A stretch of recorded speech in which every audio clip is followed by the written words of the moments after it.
I'm Justin Eagleton and I'm a professional artist from Manchester. I think growing up, even in school, yeah, you might have had a cry to a teacher one day, but you would never really have talked about mental health. You never would have talked about what was going on at home or anything that might have affected you. And going back, when I've had counselling in the past, I've talked about things that have gone back from the age of 10 years old. So you don't realise what impacts you as a child that then carries throughout your life. And it might be one very small incident that then affects you in so many other ways. They have counsellors in schools now. They would never have had that when I was little. You know, it was just a case of get on with it and, you know, he cried today or, you know, and they would have said that about any of the children, not just me. You know, they just put a sticking plaster on it and you come back to school the next day.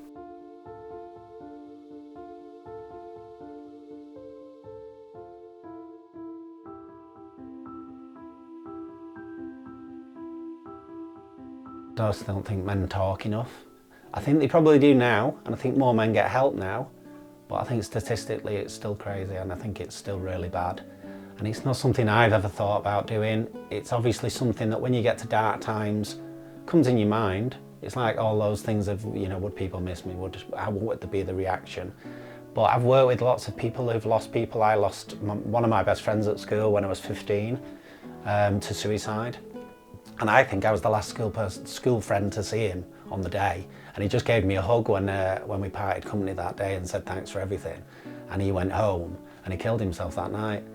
And that was really difficult. And I think somehow that's probably affected me throughout my life in some ways, in that knowing how he was dealt with at school, he was bullied a lot. And I think that's just always been the way I am. I always sort of support the underdog. I always try and put my arm around people who need help. And I do that now probably more than ever. But back then I just sort of stuck up for him and became his friend because I knew he was having a tough time. And it ended up that everybody was sort of making fun of him at the time.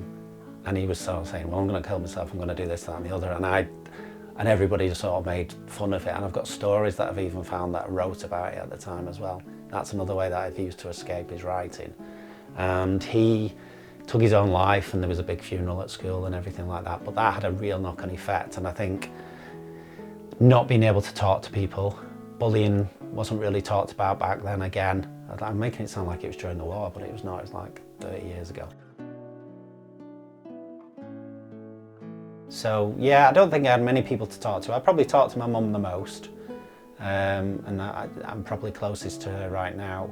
I didn't really talk to my dad about it, and I don't think that was a thing. Whereas now, with my little boy, because I've been through all that and I am quite old, is that I can now talk to him about mental health. So I try and do all the things with him that I never had. So I try and hopefully be his counsellor, be his confidant, and make sure that he's able to talk about his emotions.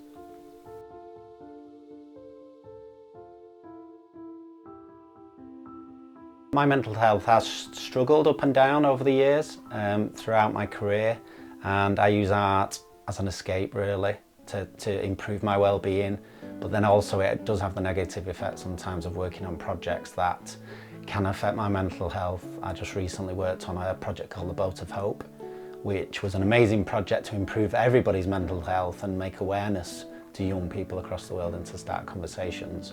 But also while I put the artwork together, that affected me in a sort of negative way because I was dealing with a lot of depression and serious subjects to put into the artwork. So yeah, that affected me in a negative way, but with a very positive end result.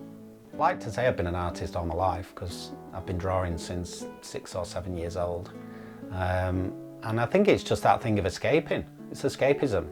And I don't know why that is. I don't know if I'm just drawn to the emotion of it because having been through things. And it's that, I suppose it's that thing of trying to heal other people by doing a piece of artwork that helps me.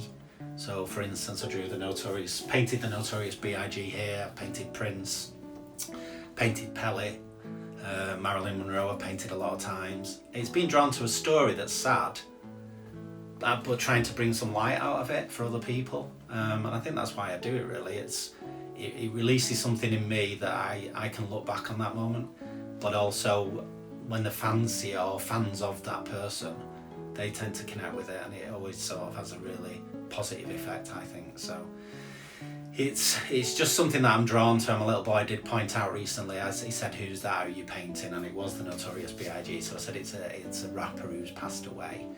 And he's like, "Dad, why do you keep painting people who've died?" And it just made me think that, I don't know, it's just one of those things that I probably will always do, because I think that it helps.